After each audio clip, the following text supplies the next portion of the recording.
that this will really stop and make you think, particularly in the run-up to Christmas where we buy lots of food. It's thought that on average we throw away, this is each household in Norfolk, £800 worth of edible food every year. And there's a project running in Norfolk and Suffolk to try to cut down on food waste. It's called Food Savvy.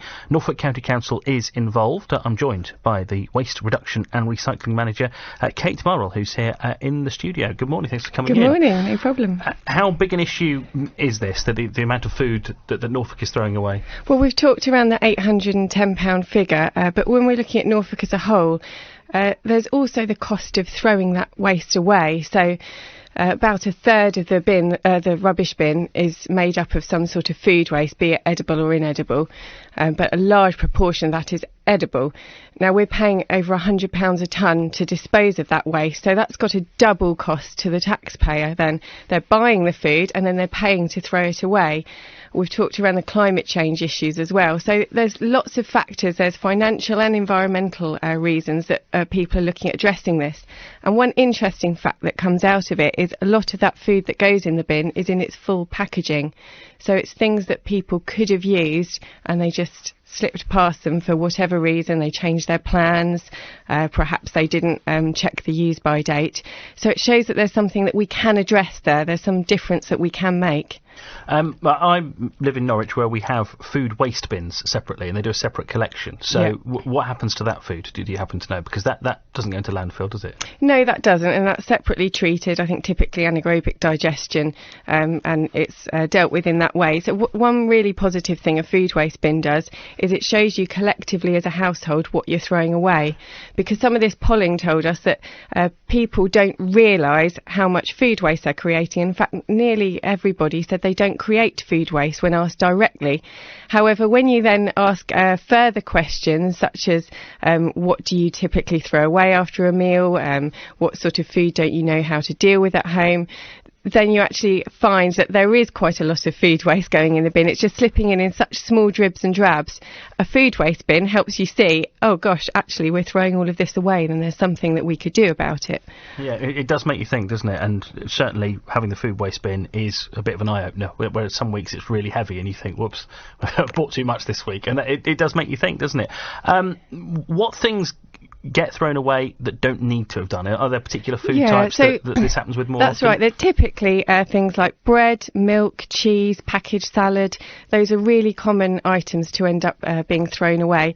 Something that was quite interesting to us when we were looking at the figures around Norfolk is that younger people are a little bit more unsure what to do with their food waste than older generations. So we were finding typically, if asked, do you know you could freeze milk, 81% of younger people didn't know that.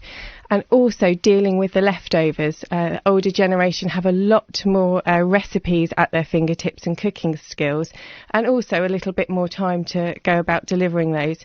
So something we're trying to do with Food Savvy is focus on really easy recipes that people can use to get rid of those items. So I think a third of bananas get thrown away because they've got some sort of brown bruising on them or mark on the skin. Really simple banana ice cream recipe. Put it in the freezer, add a drop of milk, whiz it round. You've got something really tasty there that's simple, that doesn't involve complicated recipes and time. That's an interesting one, but we'll talk about bananas in a moment because they I think deserve their own section in terms of food waste, because I think if I throw anything away, it's bananas. Yeah. But leftovers, I think this is an interesting idea. I wonder whether we're just that word leftovers, it makes you think, oh, I don't want that, doesn't it? So we've got to change the mindset perhaps, because I'm not sure there's a willingness for people to actually want to do something with their leftovers. I think you're right. Food is so readily available. It's at the end of the road. It's 24/7. Shops open, we've got the means to go and buy new food when we want it, and that's quite difficult for people if you really fancy a curry but what you've got in the fridge is your leftover pasta. So it does require a bit of a will and a want to do that, but I think that's there at the moment. In the survey, 70% of people said they thought food waste was a big problem that needed addressing, and actually food waste and plastic go hand in hand, because if you're cooking with ingredients from, you're often not buying that same level of packaging. You're able to buy your fruit and veg loose. You can buy your ingredients in bulk and you're cooking with a little bit of at a time. So it does actually help people do both together. And something we were lucky enough to do through Food Savvy was work with both Aviva, Norfolk County Council and the Environment Agency to run a lunch club where we challenged employees to reduce their packaging and their food waste at lunch. And we got really positive results by sharing a few simple ideas for what people could bring in their own Tupperware. So we'd encourage businesses and organisations to come to us and try that activity themselves. Yeah, that is a good idea, because we mentioned this earlier on, that the way that a lot of shops and a lot of us make food last longer is by putting it in plastic. And yes. Plastic packaging is also something else that we're trying to reduce. So it's difficult to reduce both at the same time, That's food right. waste and plastic. And something that you'd sort of hope that supermarkets do is don't charge the same for 3 sweet corns in a or charge less for 3 sweet corns in a plastic wrapper than one on its own, because that does incentivise us to buy more when we don't need it. I think it's down to balance for each individual. You have to look at what's going to make the best situation for you, plastic and food waste wise. So somebody with a large family can afford to just sort of buy a larger amount and chop it up and use it, but somebody on their own might then still buy the larger amount, but they need to use their freezer. So they need to perhaps think, OK, so I can buy that whole cauliflower, but how do I then freeze the second half, quickly blanch it in some hot water and put it in the freezer, and you can use that then 3, 4, 5 days later. But those skills are a little bit lost, and people don't necessarily have time to do them. And another initiative we were looking at is working grandparents and children. We did a cooking day where grandparents could bring along their younger children and teach them some of the skills and recipes that they knew, and that was really interesting. Yeah, I bet that there probably is a lot of knowledge that can be passed on.